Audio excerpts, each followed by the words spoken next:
The alien queen's baby cried for hours until a normal human came and converted everything. The sound echoed through the metal halls of the great ship like thunder that never stopped. Commander Zethra pressed her four-fingered hands against her pointed ears, but it did no good.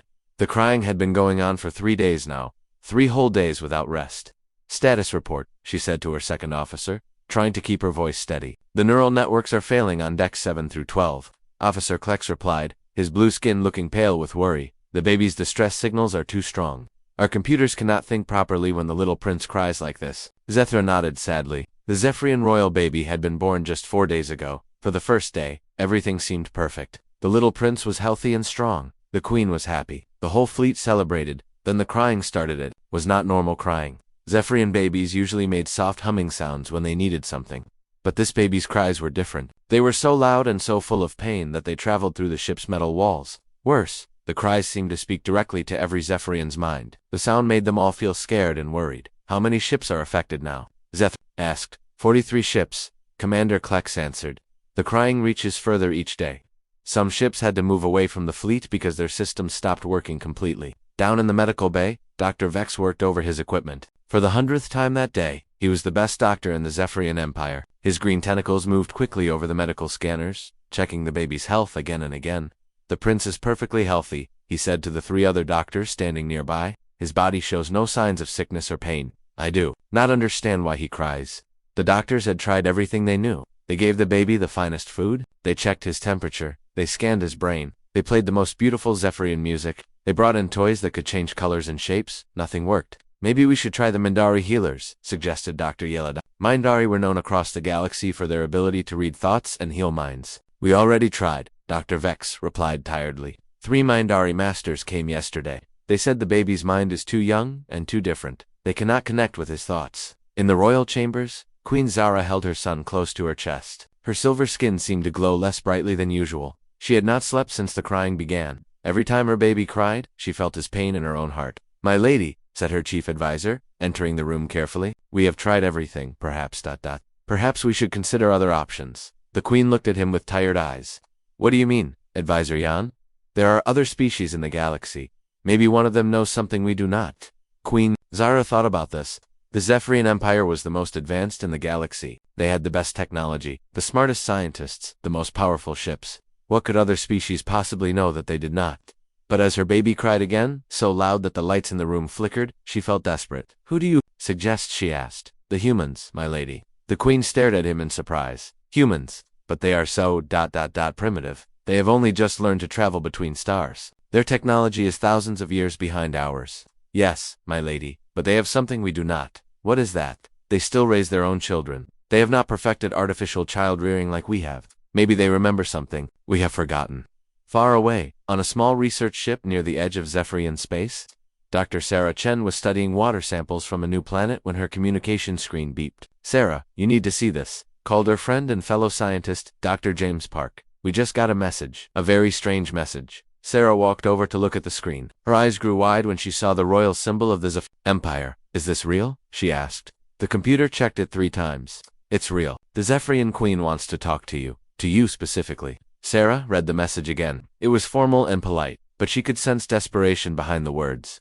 The most powerful empire in the galaxy was asking her for help. "They want me to come to their royal ship," Sarah said slowly. "They say their newborn prince has been crying for 3 days, and nothing they do helps. They want me to look at the baby." James shook his head. "Sarah, this could be dangerous. We don't know much about Zephyrian politics. What if this is some kind of trap? Why would they trap me? I'm nobody special. Just a scientist who studies how different species live.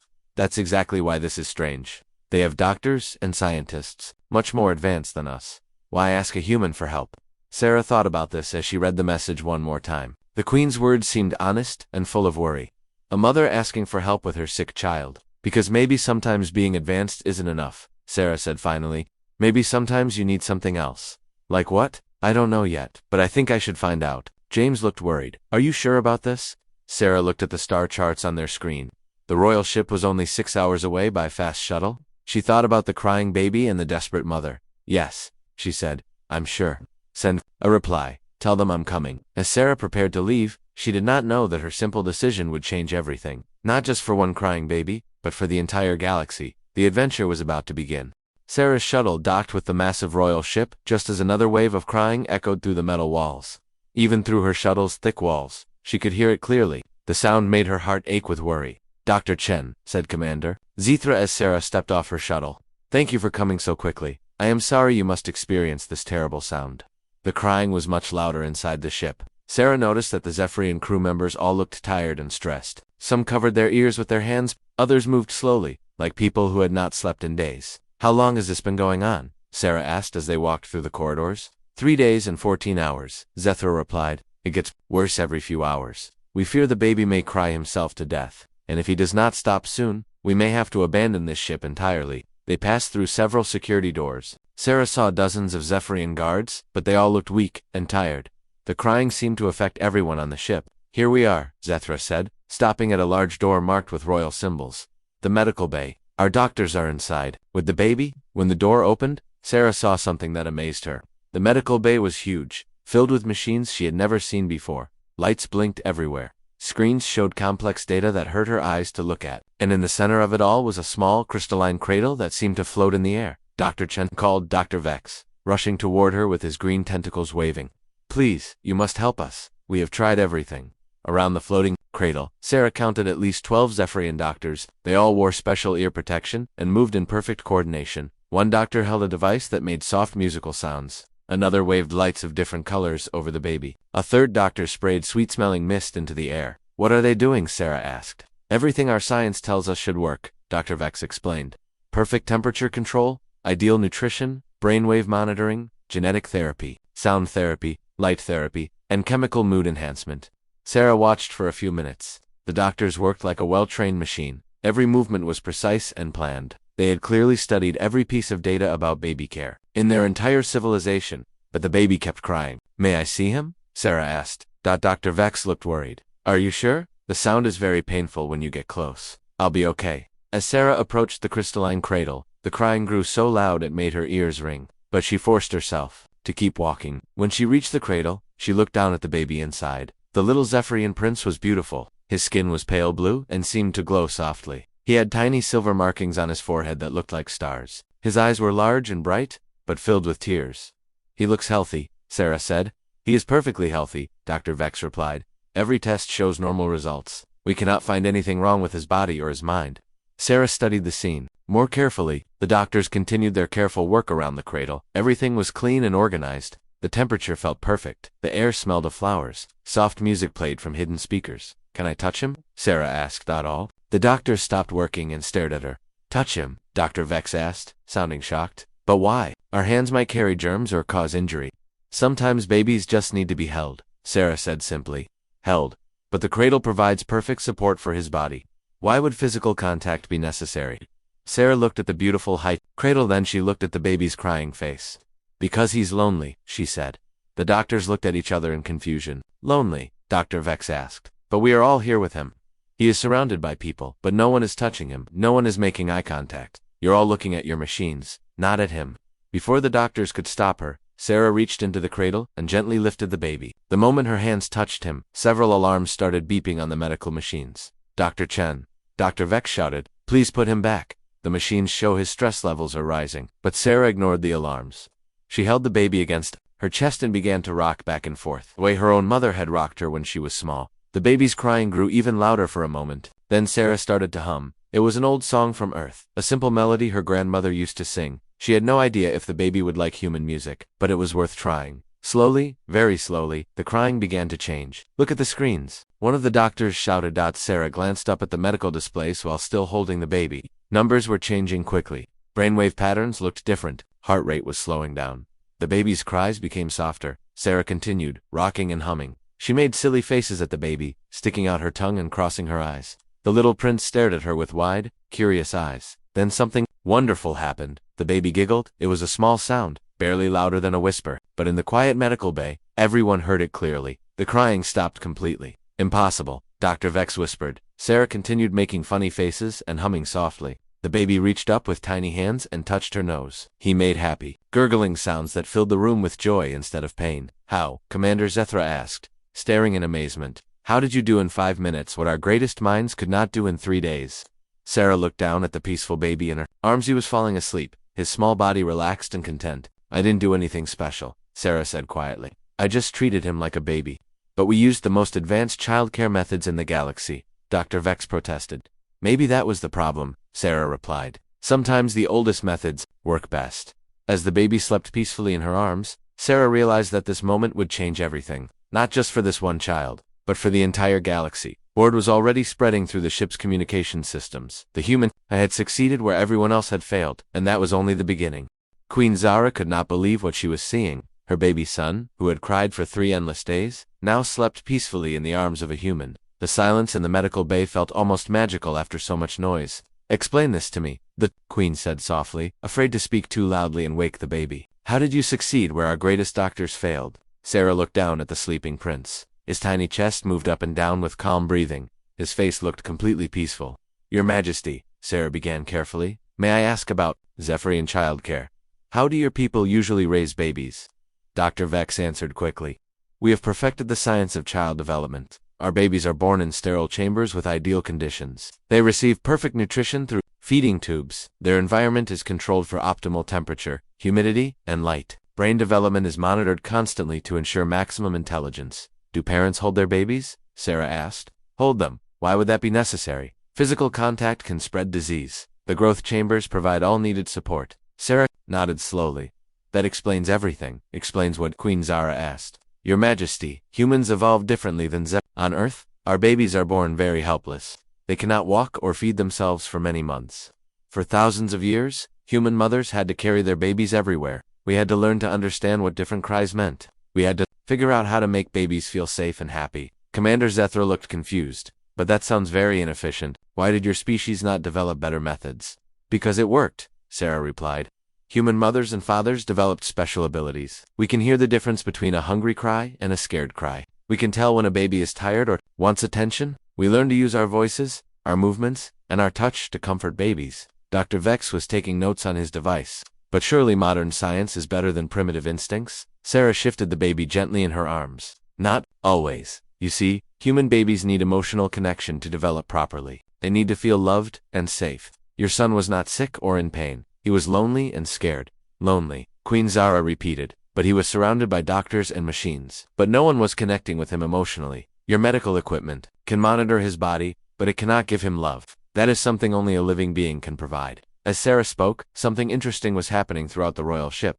The ship's communication officer, Lieutenant Kren, had been monitoring the medical bay's audio feeds. When the baby stopped crying, he immediately sent a report to the Zephyrian High Command. Within minutes, the news spread through the Zephyrian fleet. Then it reached the homeworld. Soon, the story was traveling through the galaxy's communication networks at light speed. On the planet Velcro Prime, Ambassador Thek read the report with great interest. The Velkari had been having their own problems with their children. Young Velkari had been acting strangely for months. They seemed sad and angry, even though they lived in perfect conditions. Send a message to the Zephyrian Queen, Ambassador, Thek ordered his assistant. Ask if we can speak with this human.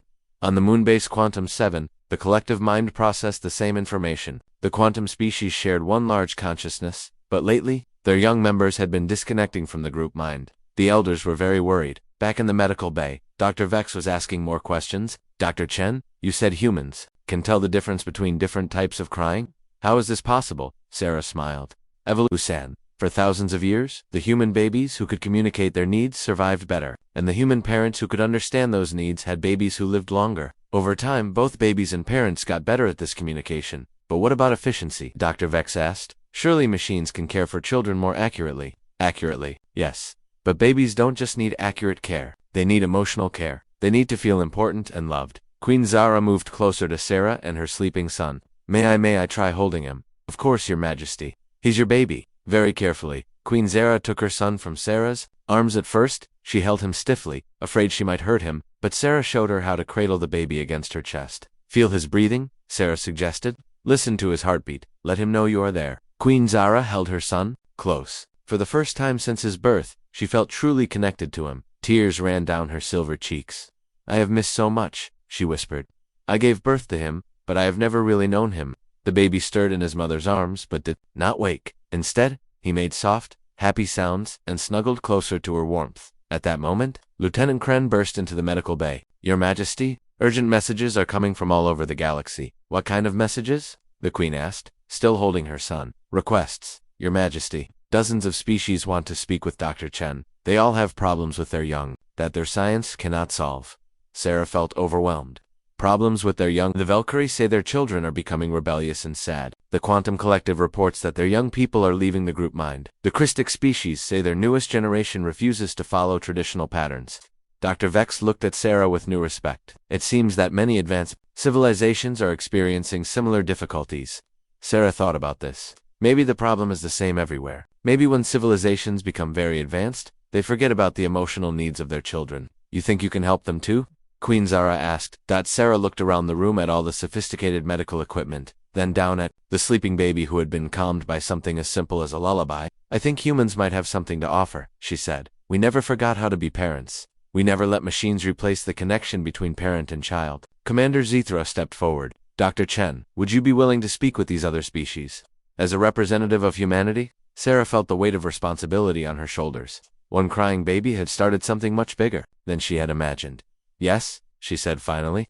If it can help children across the galaxy, then yes, I'll do whatever I can. As the baby slept peacefully in his mother's arms, Sarah realized that humanity was about to play a role in galactic society that no one had ever expected. The galaxy was about to learn that sometimes the most advanced solution is also the most simple one. 2 months had passed since Sarah calmed the Zephyrian prince. Now, she stood in the main conference room of the largest space station in the galaxy, surrounded by representatives from dozens of different species. Each one had come seeking human help for problems their advanced civilizations could not solve. Dr. Chen, said Ambassador Thek from Velkara Prime, his purple skin showing signs of stress.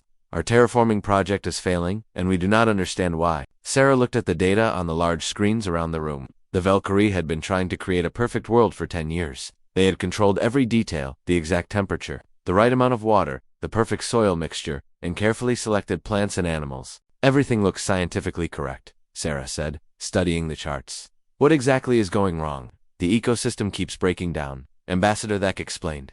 Plants die for no reason. Animals become sick. The weather patterns become chaotic. Our computers say everything should work perfectly, but it does not. Sarah nodded thoughtfully. Can you show me a list of all the species you introduced to the planet? Ambassador Thek touched his control pad, and a new screen appeared. It showed exactly 47 different plant species and 23 animal species, all carefully chosen for maximum efficiency. This is your problem, Sarah said simply. What do you mean? Ambassador Thek asked, looking confused. You only chose the most useful species. Where are the weeds, the small insects, the bacteria, in the soil? The animals that seem to serve no purpose? Why would we include useless species? That would be inefficient, Sarah smiled. On Earth we learned that ecosystems need diversity to survive.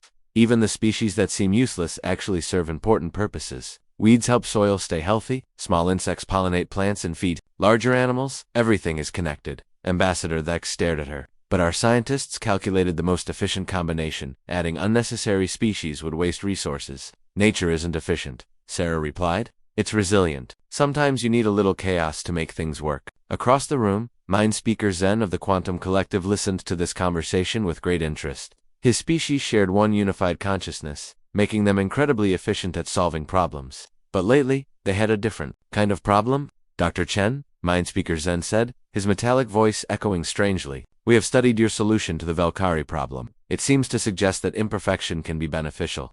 This confuses us greatly. How so? Sarah asked.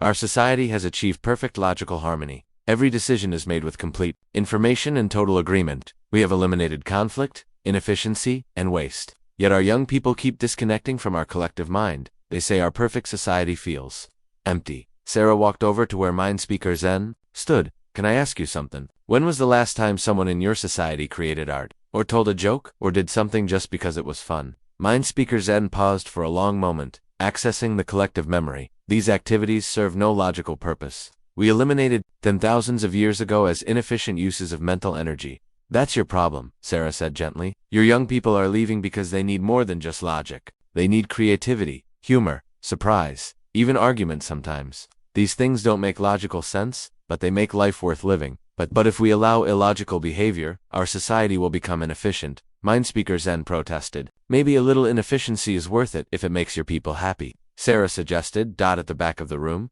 Captain Voss of the Christic Empire had been listening quietly. His crystalline body reflected light in beautiful patterns when he moved. The Christic were known for their perfect mathematical precision in everything they did. Dr. Chen, Captain Voss said, his voice sounding like wind chimes. Our civilization faces a different but related problem. Our cities are built with mathematical perfection. Every building, every road, every space is designed for maximum efficiency and beauty. Yet our people report feeling lost and confused in their own cities. Sarah thought about this. Can you show me pictures of your cities? Captain Voss activated his holographic projector. The images that appeared were breathtaking. Perfect crystal spires reached toward the sky. Every street formed perfect geometric patterns. Every building was exactly the right size and shape for its purpose. They're beautiful, Sarah said honestly, but they're also all the same. The same? Captain Voss asked, sounding confused. Each building serves a different function, but they all look like they were designed by the same computer program. There are no mistakes, no variations, no personality. When humans build cities, every neighborhood looks a little different. Some buildings are old, some are new. Some streets curve for no reason. Some spaces are messy or imperfect. These imperfections help people remember where they are and feel at home. Captain Voss considered this. You suggest that we make our cities worse, not worse, more human, more alive. Give your people some randomness, some variety, some places that don't make perfect sense but feel comfortable. Dr. James Park, who had been taking notes throughout all these conversations, looked up from his datapad. Sarah, do you realize what you're doing? You're telling the most advanced civilizations in the galaxy that their problems can be solved by being less advanced. Sarah looked around the room at all the alien representatives. Each species had achieved incredible technological progress. They had eliminated war, disease, hunger, and inefficiency. They had created perfect societies, and yet, they were all missing something important. Maybe advancement isn't about becoming more perfect, Sarah said slowly. Maybe it's about finding the right balance between efficiency and humanity, between logic and emotion, between order and chaos. Ambassador Thek spoke first. Dr. Chen, if we follow your advice about our terraforming project, we will include hundreds of seemingly useless species. This goes against everything our scientists believe. I understand, Sarah replied, but sometimes the things that seem useless are actually the most important. Mindspeaker Zen added, if we allow our people to pursue illogical activities like art and humor, our productivity will decrease significantly, but your people will be happier. And happy people are often more creative and productive in the long run. Captain Voss made a sound like crystal bells ringing. If we make our cities less mathematically perfect, they will be more chaotic and harder to navigate, but they will feel like home instead of like laboratories.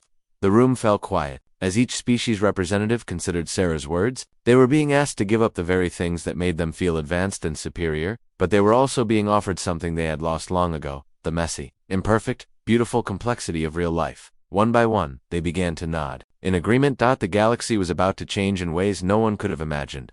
1 year later, Sarah stood on the observation deck of the new Galactic Cultural Exchange Station, watching ships arrive from across the galaxy. Each vessel brought representatives eager to learn about the revolution that had begun with one crying, "Baby," Dr. Chen called Ambassador Vec as he approached her. His purple skin now showed bright yellow patterns that Sarah had learned meant happiness among the Valkyrie. I have wonderful news from our terraforming project. Sarah turned to greet him with a smile. How is New Velkara doing? Beyond our greatest hopes, Ambassador Vec replied, his voice full of excitement. When we added the useless species you suggested, everything changed. The weeds you recommended actually helped our crops grow stronger. The small insects we thought were pests turned out to be essential pollinators. Even the bacteria we considered dirty made our soil more fertile. He activated his holographic display, showing images of a beautiful world filled with diverse plant and animal life. Our scientists were shocked. The ecosystem is now stable and growing stronger every day. More importantly, the colonists report feeling truly at home there for the first time. What made the difference? Sarah asked. The imperfections you talked about. The colonists love watching the unexpected interactions between different species. Children play in forests that change and grow naturally, instead of staying exactly the same. Adults find new discoveries every day. Our perfect world became a living world. Across the observation deck, Mindspeaker Zen approached with several other Quantum Collective members. Sarah noticed something different about them immediately. They were all wearing different colors and styles of clothing. Dr. Chen, Mindspeaker, Zen said, and Sarah could hear something new in his metallic voice. Laughter. We have much to report about our society's changes.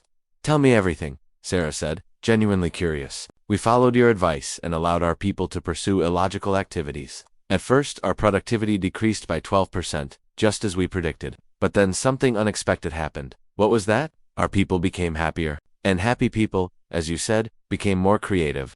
They started inventing new technologies we had never imagined. They solved old problems with fresh approaches. They created art that inspired new scientific discoveries. One of the other quantum members stepped forward. I am artist thinker Nova. Before the changes, I was simply thinker nova, focused only on mathematical calculations. Now I create sculptures that help engineers design better spacecraft. My art serves a logical purpose, but more importantly, it brings joy. Mind speaker Zen nodded. Our young people have stopped leaving the collective mind. Instead, they are enriching it with new ideas and perspectives. We learned that diversity of thought is just as important as the diversity of species. Ambassador Thek discovered. As if summoned by their conversation, Captain Voss materialized nearby. His crystalline body, now decorated with small imperfections, tiny colored stones and metal ornaments that broke his perfect mathematical patterns. Dr. Chen, Captain Voss, said his wind chime voice, carrying notes Sarah had never heard before.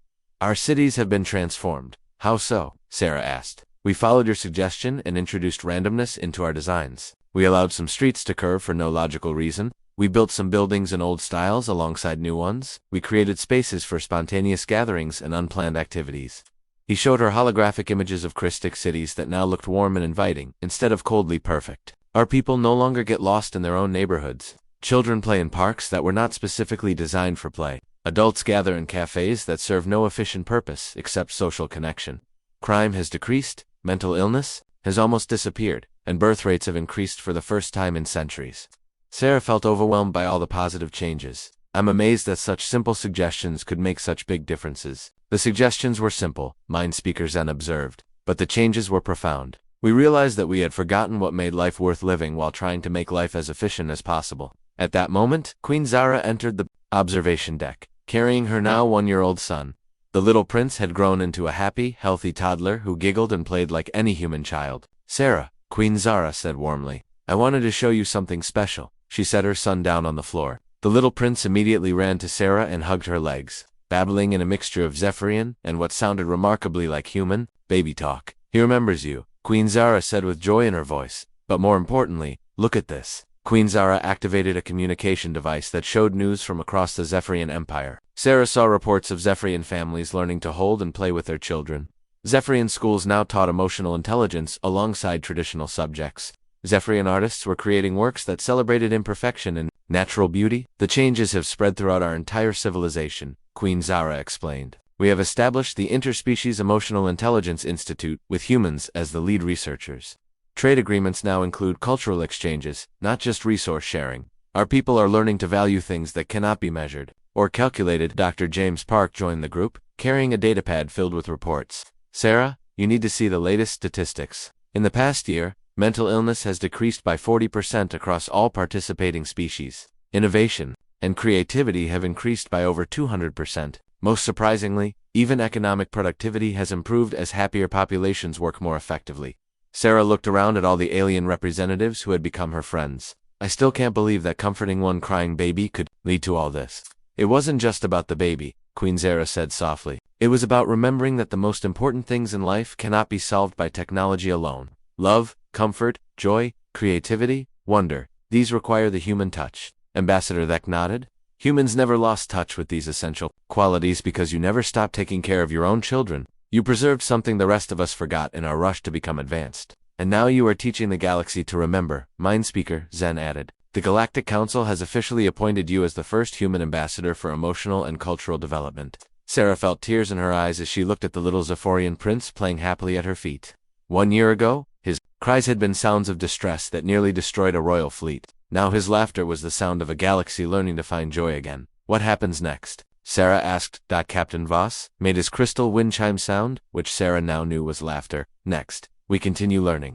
Every day, more species contact us, wanting to rediscover what they lost. The galaxy is becoming more alive, more creative, more beautiful, more human. Queen Zara added with a smile, as Sarah watched ships from dozens of worlds docking at the station, each bringing people eager to learn about emotions, creativity, and the beautiful imperfections that made life worth living. She realized that humanity had found its true place in the galaxy, not as the most advanced species, but as the teachers of what advancement really meant. The crying baby who had started it all gurgled happily in his mother's arms, unaware that his tears had watered the seeds of a galactic renaissance. Sometimes, the smallest acts of caring could change the universe.